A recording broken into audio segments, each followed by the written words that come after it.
Assalamualaikum warahmatullahi wabarakatuh, teman-teman semua. Kembali lagi bersama kita. Saya Muhammad Al-Fawzizmatullah. Ini ada teman saya. Saya Sophia Nindya Anggraini. Nah, ini ada dai kita tercinta nih. Namanya Mang Wildan At-Taroji. Masya Allah. Punya YouTube, Mang? Ada. Apa tuh? Wildan At-Taroji. Subscribe teman-teman.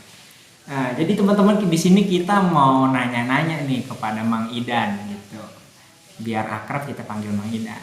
Mang, kira-kira kalau bahasa Arab itu penting gak sih buat bagi para pendakwah gitu?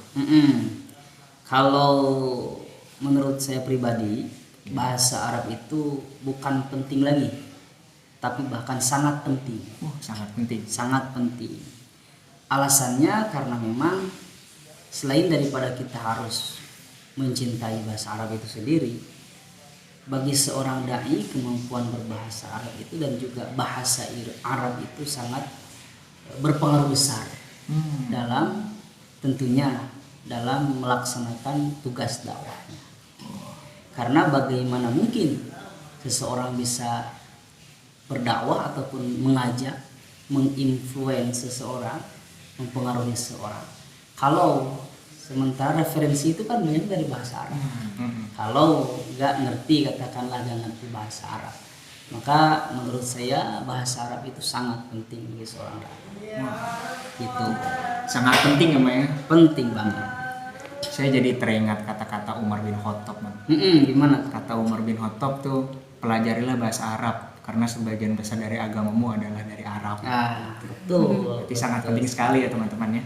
Iya, betul. Kita lanjut nih, Kang. Siap, Teh. Dalam proses berdakwah, apakah seorang dai itu harus menguasai bahasa Arab? Menguasai? Kalau iya, kenapa gitu? Ya, betul.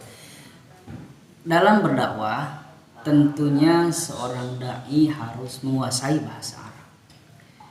Kan kita tahu bahwa referensi utama dalam dakwah itu adalah Al-Quran dan Al-Hadis.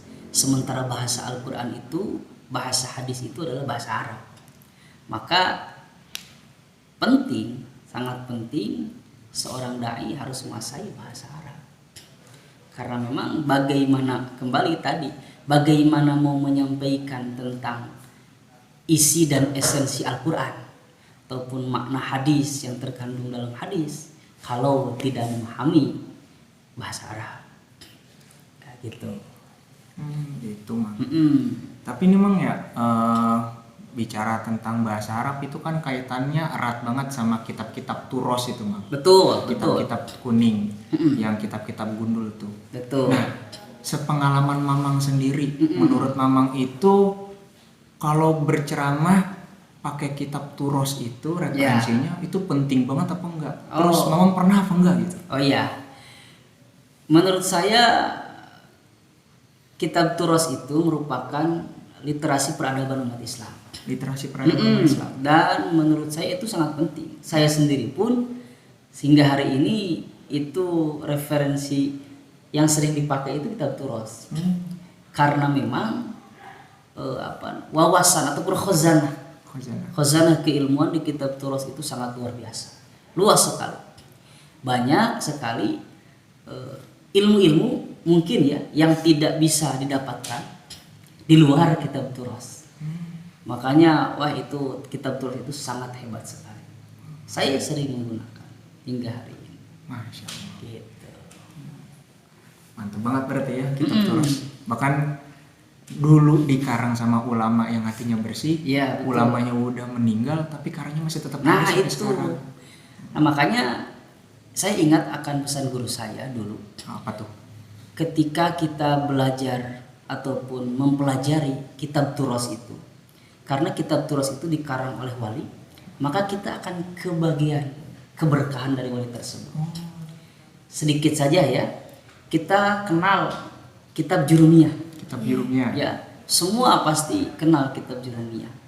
Itu Sehson Haji, mohon maaf, ya dulu ketika mengarang kitab Jurumiyah itu kan beliau mengikatnya di tepi pantai. mengikat kitab tersebut di pinggir pantai. Pinggir pantai. Kemudian Syekh Jurum itu, Syekh Haji itu mengatakan, ya Allah, kalau memang kitab ini ataupun karya ini bermanfaat untukku dan untuk semua umat Islam, dan engkau berkahi, engkau ridhoi, maka izinkanlah kitab ini kembali kepadaku.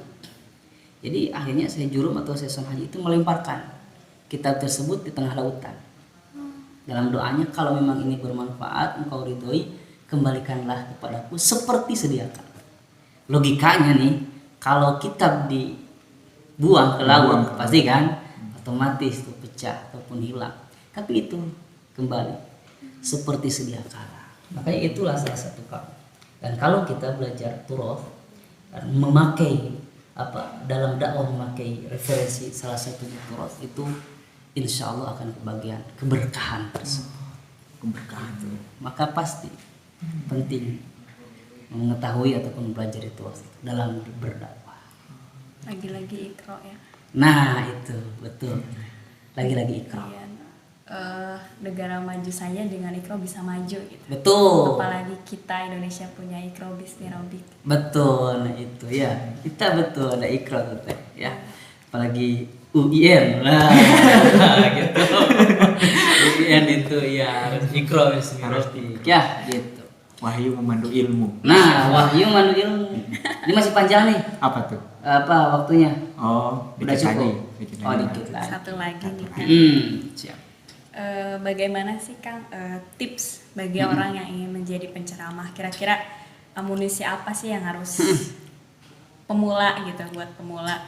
Terus apa sih yang harus ditanamin gitu untuk menjadi penceramah pemula gitu? Ya, kalau saran dari saya, yang saya rasakan, yang saya alami, pertama yang harus dipegang oleh seorang penceramah itu adalah kompetensi, keahlian. Makanya tadi nyambung ikro. Dulu ketika Rasul ingin mengubah kondisi tatanan masyarakat Arab yang sudah terang benderang kejahiliahannya itu Rasul itu bingung. Makanya wa wajadaka dolan fahada. Dolan di situ maknanya bingung, bukan sesat. Bingung. Di satu sisi Rasul itu ingin mengubah kondisi tatanan masyarakat. Di satu sisi Rasul itu tidak bisa membaca dan tidak bisa menulis. Makanya bingung. Nah, dan ayat pertama yang turun adalah Iqra bismi rabbikal ladzi khalaq. Ketika di tengah-tengah kebingungan Rasul tersebut, turunlah ayat Iqra. Harus pandai membaca. Membaca ini dalam arti harus punya kompetensi, harus punya ilmunya.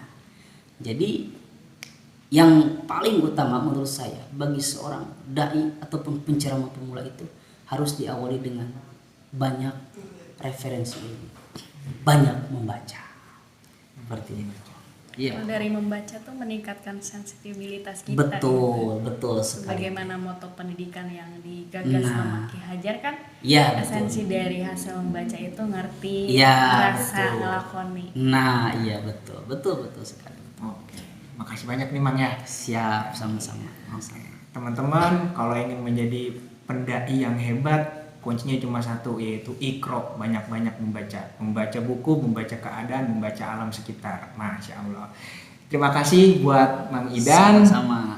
Jangan lupa teman-teman subscribe YouTube-nya Mang Idan, Wildan At-Taroji. Wildan At-Taroji itu. Assalamualaikum warahmatullahi wabarakatuh. Waalaikumsalam.